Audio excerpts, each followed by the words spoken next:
अध्याय 16 ग्रह शांति। मुकंद, तुम ज्योतिष संबंधी एक कड़ा क्यों नहीं ले आते? क्या मुझे लाना चाहिए गुरुदेव? मैं तो ज्योतिष में विश्वास नहीं करता। यह विश्वास का प्रश्न नहीं है। किसी भी विषय में वैज्ञानिक दृष्टिकोण यह होना चाहिए कि यह सत्य है या नहीं। गुरुत्वाकर्षण का नियम न्यूटन से पहले भी उसी तरह कार्य करता था जैसा उसके बाद। ब्रह्मांड में अच्छी खासी अराजकता मच जाती यदि उसके नियम मानवीय विश्वास की मान्यता के बिना कार्य न कर पाते। पाखंडी ज्योतिषियों ने प्राचीन ज्योतिष विज्ञान को उसकी वर्तमान बदनाम अवस्था में लाकर रख दिया है।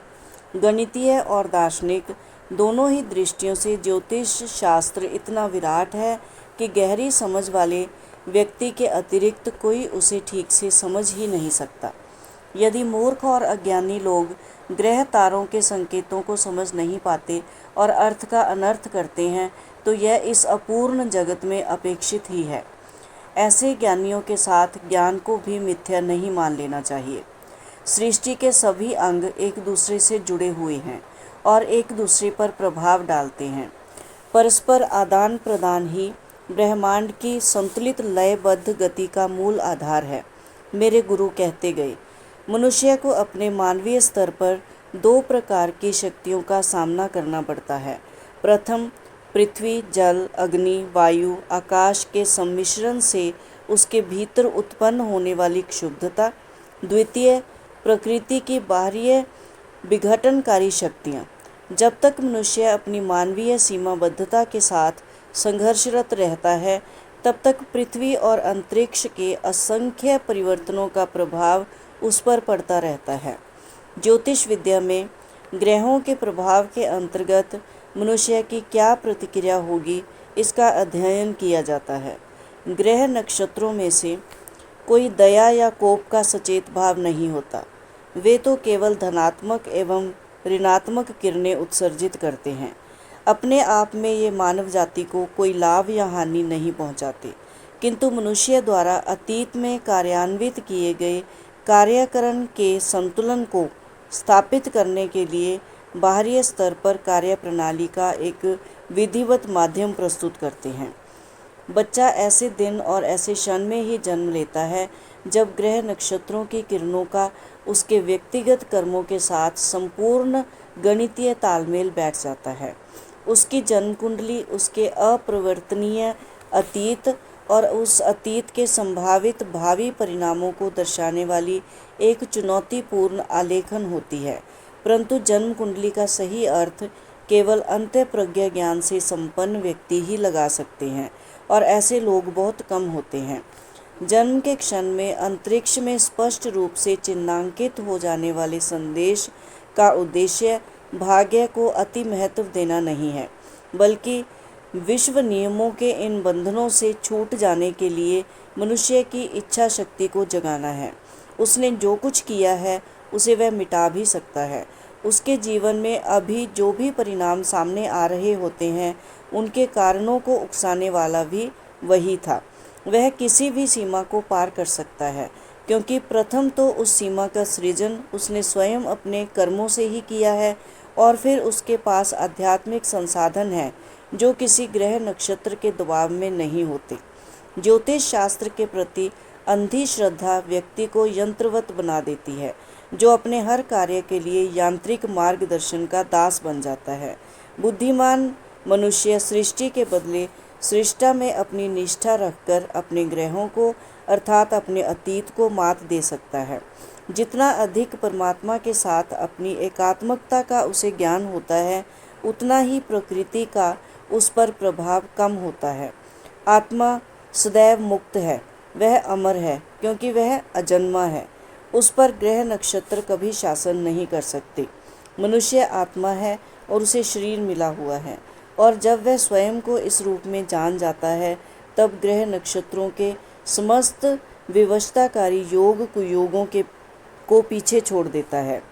जब तक वह अपनी आत्मिक विस्मृति का साधारण अवस्था में किंग कर्तव्य विमूढ़ बना रहता है तब तक वह प्रकृति के विधि नियमों की सूक्ष्म जंजीरों में जकड़ा रहता है।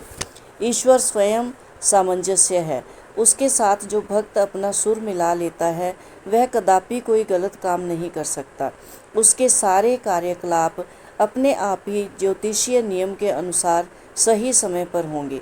गहन प्रार्थना और ध्यान के बाद वह अपनी दिव्य चेतना के संपर्क में होता है। उस आंतरिक सुरक्षा से बढ़कर और कोई शक्ति नहीं है। पूज्य गुरुदेव, तब आप मुझे कड़ा पहनने के लिए क्यों कह रहे हैं? दीर्घ मौन के बाद मैंने यह प्रश्न पूछने का साहस किया।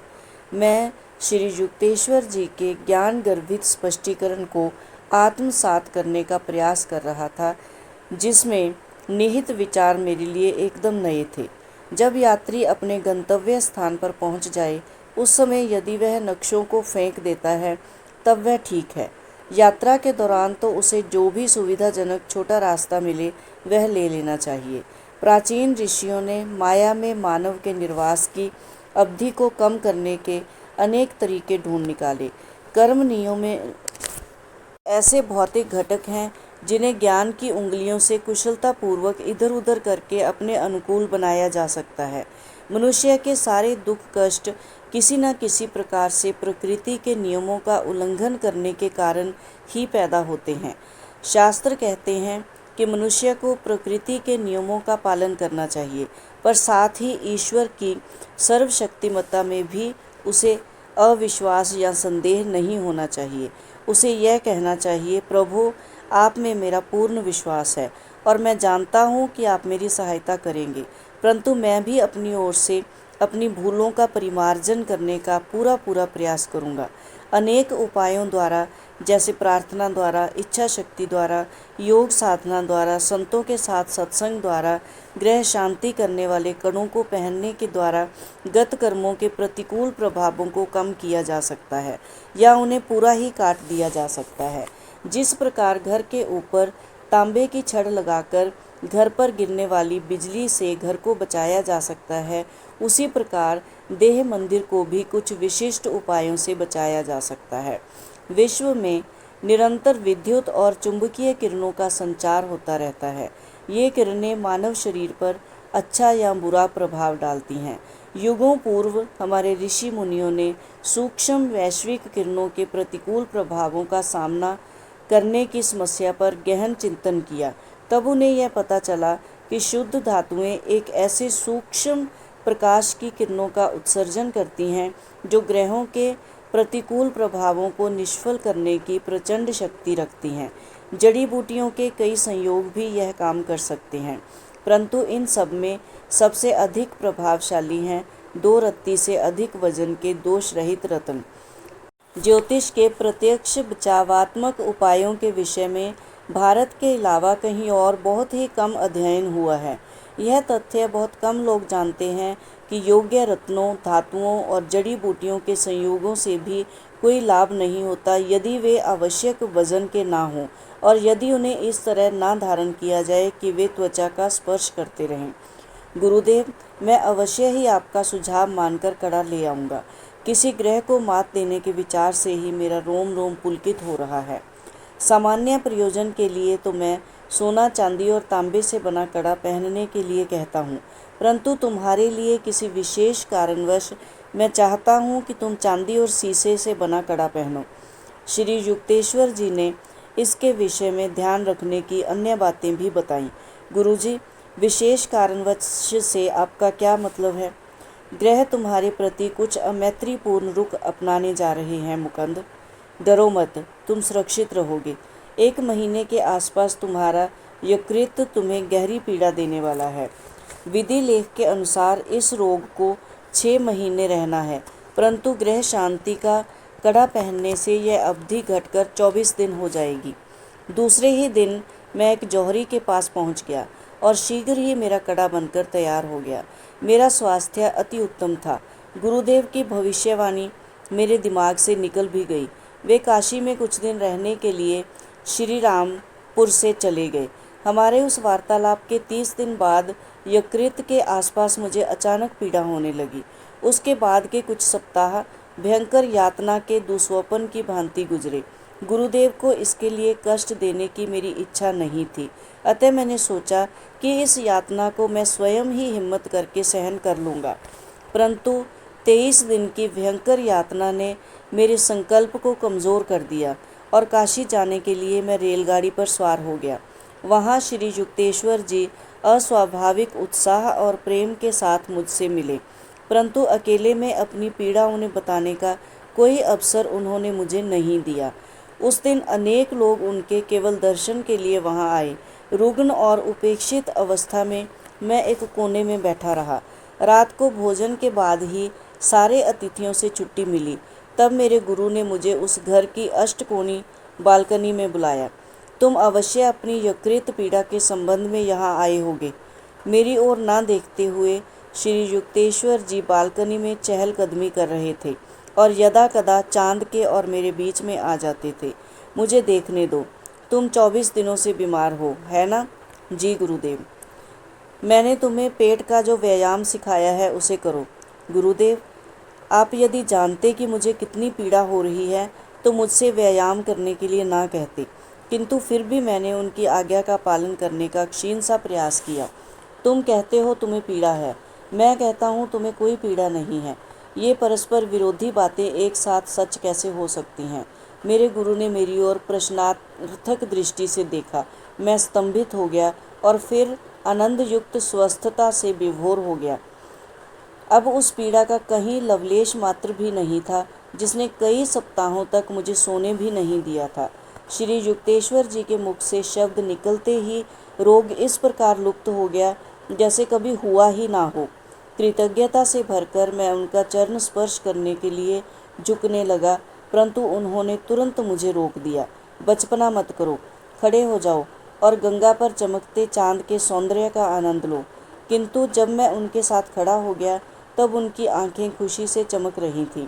उनके भाव से मैं समझ गया कि वे चाहते थे कि मैं इस बात को समझूं कि मुझे उन्होंने नहीं बल्कि भगवान ने स्वस्थ किया था। उस सुदूर अतीत की मुझे सदा ही प्रिय लगने वाली स्मृति के चिन्ह रूप में मैं आज भी वह चांदी और शीशे का भारी कड़ा पहने रहता हूँ, क्योंकि उस दिन मुझे फिर एक बार यह ज्ञात हुआ कि मैं एक महामानव के साथ रह रहा हूँ। बाद में अनेक अवसरों पर जब मैं अपने मित्रों को रोग मुक्ति के लिए श्री युक्तेश्वर जी के पास लाता, तब वे निरपवाद रूप से हर बात उनके लिए कोई रत्न या कड़ा बताते थे और गृह शांति में ही बुद्धिमानी है यह उन्हें जता देते थे। बचपन से ही मेरे मन में ज्योतिष विद्या के विरुद्ध पूर्वाग्रह बस गया था। इसका कारण अंशतः यह था कि मैंने अनेक लोगों को ज्योतिषी जो भी बताएगा उसके अनुसार चलते देखा था, और कुछ हमारे परिवार के ज्योतिषी की मेरे लिए की गई एक भविष्यवाणी के कारण तुम 2 बार विधुर हो जाओगे और कुल 3 बार विवाह करोगे। मैं जब भी इस पर विचार करता तो मुझे ऐसा लगता मानो मैं 3 विवाहों के मंदिर के बाहर बलि के लिए बंधा बकरा हूँ। अब अच्छा यही है कि तुम अपने भाग्य के सामने समर्पण कर दो। मेरे भाई अनंत ने कहा था, तुम्हारी जन्म कुंडली के फल ज्योतिष में लिखी गई बात कि तुम बचपन में घर से भागकर हिमालय की ओर जाओगे पर जबरदस्ती वापस ले आए जाओगे भी सही हो गई। तुम्हारे विवाहों की भविष्यवाणी भी सच होकर ही रहेगी। एक रात मेरे मन में स्पष्ट अंतर्ज्ञान उभर आया कि यह भविष्यवाणी पूर्णतः मिथ्या है। मैंने जन्म कुंडली को आग लगा दी और उसकी राख को एक लिफाफे में भरकर उस पर लिख दिया, दिव्य ज्ञान की अग्नि में जला देने पर अतीत के कर्म बीज अंकुरित नहीं हो सकते। मैंने उस लिफाफे को ऐसी जगह रख दिया जहां आसानी से वह सबको दिखाई पड़े। अनंतदा ने मेरे विद्रोही मंतव्य को तुरंत पढ़ लिया। जिस आसानी से तुमने इस कागज़ को जला दिया, उतनी आसानी से तुम सत्य को नष्ट नहीं कर पाओगे। अनंतदा तिरस्कार से हंसे। यह सत्य है कि मेरे बालिग होने तक मेरे परिवार ने 3 बार मेरा विवाह निश्चित करने का प्रयास किया था। तीनों बार मैंने उनकी योजनाओं पर पानी फेर दिया। मैं जानता था कि अतीत के द्वारा मुझे मनाने के लिए किए जा रहे किसी भी ज्योतिषीय प्रयास से ईश्वर के लिए मेरा प्रेम कहीं अधिक प्रबल है। जितनी अधिक गहरी किसी मनुष्य की आत्मानुभूति होती है, उतना ही अधिक वह पूरे ब्रह्मांड को अपने सूक्ष्म आध्यात्मिक स्पंदनों से प्रभावित करता है और उतना ही कम वह स्वयं ब्रह्मांड के परिवर्तनों से प्रभावित होता है। गुरुदेव के ये शब्द प्राय मेरे मन में उठकर मुझे प्रोत्साहित करते रहते। कभी कभी मैं ज्योतिषियों से ग्रह दशा के अनुसार अपना सबसे बुरा समय चुनने के लिए कहता और उसी समय में जो काम हाथ में लेता उसे पूर्ण कर देता। हाँ, यह सच है कि ऐसे प्रसंगों पर सफलता मिलने से पूर्व असाधारण कठिनाइयाँ मेरे सामने आती, परंतु मेरा यह विश्वास सदा ही सत्य सिद्ध हुआ। ईश्वरीय संरक्षण में पूर्ण विश्वास और मनुष्य की ईश्वर प्रदत्त इच्छा शक्ति, ये दोनों ऐसी प्रचंड शक्तियाँ हैं कि इनके सामने ग्रह नक्षत्रों से प्रभावित होने वाली शक्तियाँ ठहर नहीं सकती। यह बात मेरी समझ में आ गई कि जन्म बेला के समय की ग्रहों की स्थिति का अर्थ यह नहीं होता कि मानव अपने अतीत के हाथों केवल एक कठपुतली है, बल्कि उसका संदेश तो मानव के स्वाभिमान को जगाने के लिए एक शूल है। स्वयं अंतरिक्ष हर प्रकार की सीमा से मुक्त होने के लिए मानव के दृढ़ निश्चय को जगाना चाहता है। ईश्वर ने प्रत्येक मनुष्य को आत्मा के रूप में बनाया है, उसे स्वतंत्र व्यक्तित्व दिया है, इसलिए वह विश्व रचना का एक अनिवार्य अंश है। फिर अपनी अल्पकालिक भूमिका में चाहे वह आधार स्तंभ हो, चाहे एक परजीवी, यदि मनुष्य चाहे तो उसकी मुक्ति तत्काल और अंतिम होगी। यह बाहरी विजयों पर नहीं बल्कि आंतरिक विजयों पर निर्भर है। श्री युक्तेश्वर जी ने हमारे वर्तमान युग के संदर्भ में एक 24,000 वर्ष के महाविषुव चक्र के गणितिक प्रयोग की खोज की थी। यह चक्र 12,000 वर्ष के एक आरोही अर्धचक्र और उतने ही काल के एक अवरोही अर्धचक्र में विभाजित किया गया है। इस प्रत्येक अर्धचक्र में 4 युग होते हैं, यथा कली, द्वापर, त्रेता और सत्य।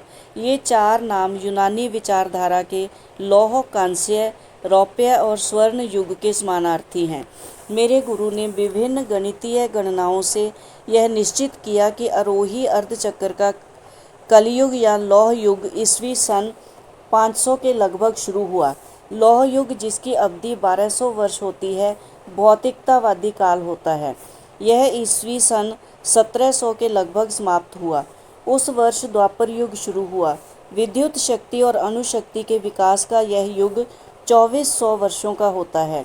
इसमें टेलीग्राफी, रेडियो, हवाई जहाज और दूरी को नष्ट करने वाले अन्य साधनों का विकास होता है। 3600 वर्षों के त्रेता युग का आरंभ ईस्वी सन 4100 में होगा। इस युग में निकट या सुदूर स्थित व्यक्तियों में विचारों का आदान प्रदान और दूरी को ध्वस्त करने वाले अन्य साधनों का सामान्य जन को भी ज्ञान होगा। आरोही अर्धचक्र के अंतिम युग सत्य युग में मनुष्य अत्यंत विकसित होगा। तब वह ईश्वरीय योजना के साथ सुसामंजस्य रखते हुए कार्य करेगा। फिर विश्व में 12,000 वर्षों का अवरोही अर्धचक्र शुरू होगा, जिसका आरंभ 4800 वर्षों के अवरोही सत्य युग से होगा और इसी के साथ मनुष्य अज्ञान में डूबता चला जाएगा। ये कालचक्र माया गोचर जगत के परस्पर विरोधी और सापेक्षता के अनंत तक निरंतर चलने वाले आवर्तन हैं।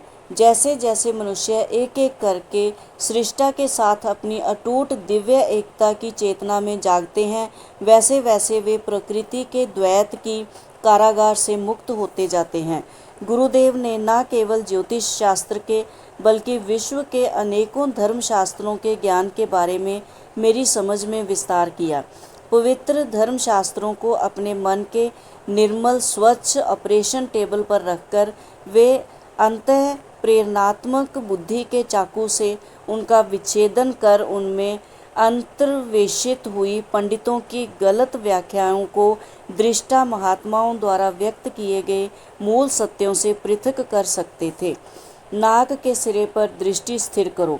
भगवत गीता के 6 अध्याय के 13वें श्लोक के संप्रेक्ष्य नासिकाग्रम के पौर्वात्य पंडितों और पाश्चात्य अनुवादकों द्वारा मान्य किए गए इस गलत अर्थ पर गुरुदेव हमेशा हंस पड़ते थे।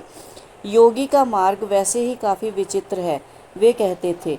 उससे और यह क्यों कहा जाए कि उसे भेंगा भी बनना होगा। नासिकाग्रम का वास्तविक अर्थ है नासिका का मूल, न कि नासिका का सिरा। नाक का मूल दोनों भौहों के बीच में है, उस भ्रू मध्य में जो दिव्य दृष्टि का साधन है। सांख्य शास्त्र का एक सूत्र है, ईश्वर असिद्धे। मुख्यतः इस वाक्य के आधार पर ही अधिकांश पंडितगण समस्त सांख्य दर्शन को ही अनीश्वरवादी कहते हैं। यह सूत्र नास्तिकता सूचक नहीं है, श्री युक्तेश्वर जी कहते थे। उसका केवल इतना ही अर्थ है कि अज्ञानी मनुष्य के लिए, जो अपने सारे निष्कर्षों के लिए केवल अपनी इंद्रियों पर ही निर्भर रहता है, ईश्वर का प्रमाण सदा अज्ञात ही रहेगा और इसलिए उस प्रमाण का अस्तित्व नहीं हो सकता। सच्चे सांख्य साधक ध्यान जनित अचल अंतर्दृष्टि के द्वारा यह जानते हैं कि ईश्वर का अस्तित्व भी है और उसे जाना भी जा सकता है। गुरुदेव ईसाइयों की बाइबल की अत्यंत सुंदर स्पष्टता के साथ व्याख्या करते थे।